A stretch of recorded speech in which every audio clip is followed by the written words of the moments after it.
All right, what's up, Tampa? It is February 20th, and if you're just joining us, welcome to Tampa Talk. I'm John. I'm normally here with Dahlia, but she's out this week, so it's just me. But I love sometimes these solo weeks. Gives us a chance to slow down and reflect, talk about the stories, the history, the things that shape daily life right here in Tampa. And so that's what we're talking about today. We've got a little Tampa history that connects straight into Ebor's revolutionary roots.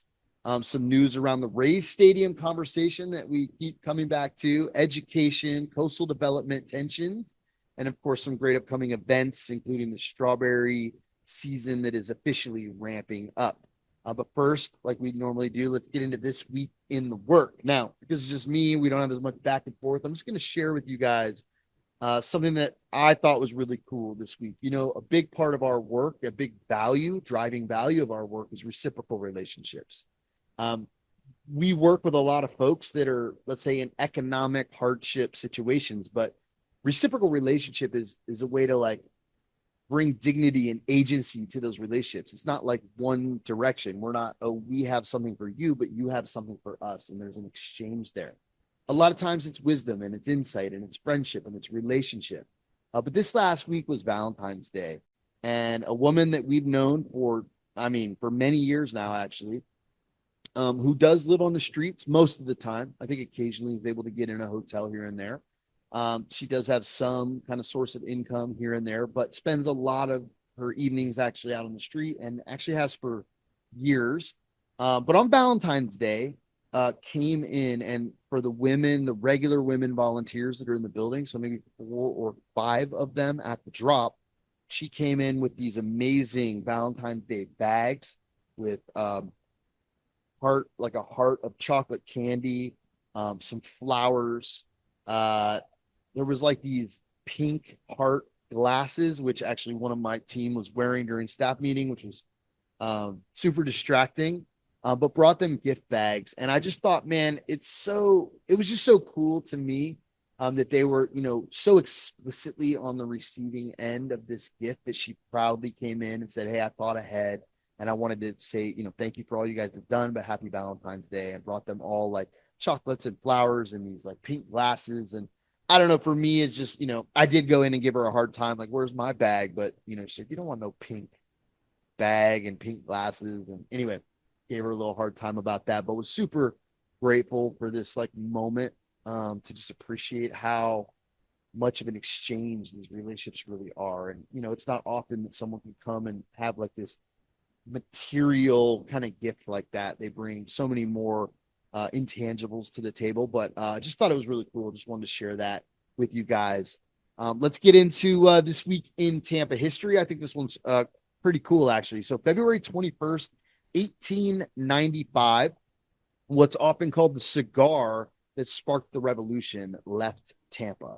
And this is one of those stories that reminds you how globally connected Tampa has always been, especially Ybor City. So here's the story.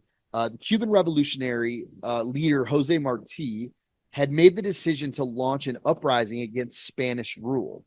The message authorizing that revolt needed to get to the leaders in Cuba, and it needed to get there secretly. So how did they do that? And where did the message come from? And it came from right here, you guessed it, in Tampa. At that time, Ybor City wasn't just a cigar manufacturing hub. It was a center of Cuban political organizing. Workers were deeply invested in the independence movement, and they were donating their wages. They were organizing clubs and even helping fighters get to the island. And so local revolutionaries hid the written order inside of a cigar. They literally rolled it into the tobacco at the cigar factory on Howard Avenue. That cigar then traveled from Tampa to Key West and then to Havana, with the courier casually kind of handing out other cigars along the way during kind of custom inspections, while keeping the one that they were carrying with the message kind of hidden safely. And just like that, a Tampa rolled cigar became part of the chain of events that helped ignite the Cuban Revolution. It's really super wild to think about. Tampa wasn't just watching history, it was quietly helping shape it. So let's jump into what's happening around the region here in the news. First, back to the Rays Stadium conversation. It continues. So there's a proposal heading toward the governor and cabinet I think they'll hear this on Tuesday, that would bring 22 acres of HCC's Dale Mabry campus into discussions for a potential raised stadium and mixed use development. The broader footprint being discussed is about 113 acres. And the argument being made is that this portion of land could provide greater public benefit through development than remaining state held. This is still early, but it's another sign that the stadium conversation is very much alive and still searching for the right home.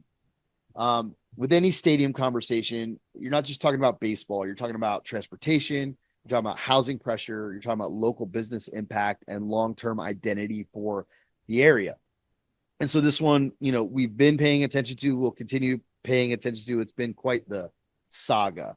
So next up, a very different kind of development story. Hundreds of people rallied at Seabreeze Park in Terra Ceia, I don't know exactly, CEIA, against a proposed cruise port near the Sunshine Skyway in Manatee. There's not even a formal project yet, just early conversations, but residents, environmental advocates are already organizing. Commercial fishermen, charter captains, community groups are expressing concern that one of the region's last relatively untouched shorelines could be disrupted. And honestly, this story reflects the bigger pattern we're seeing across Tampa Bay, the tension between economic growth and the environmental preservation. So this conversation, isn't going away. This tension is a constant dance we're going to be doing, and we'll continue to kind of keep you updated here. Now, in education news, Hillsborough County approved a $3.2 million contract to continue bringing in international teachers through a cultural exchange program. Right now, 153 teachers from countries across the world are serving in 49 schools. They include teachers from Canada, Chile, Colombia, Costa Rica, Ecuador, Ghana, Jamaica, Mexico, Philippines, and Zimbabwe. It's helping address the staffing shortages, but there's also questions about how the shifting immigration policies might impact programs like this long term. The state has actually already put a freeze on hiring those with H-1B visas at state colleges and at universities. But still a reminder that the classroom experience for students here is actually shaped by a global network of educators. And so this is a very fascinating development here, and we'll see what happens with kind of these state level decisions. But right now, again, the county has put $3.2 million into the contract to continue this exchange program for international teachers.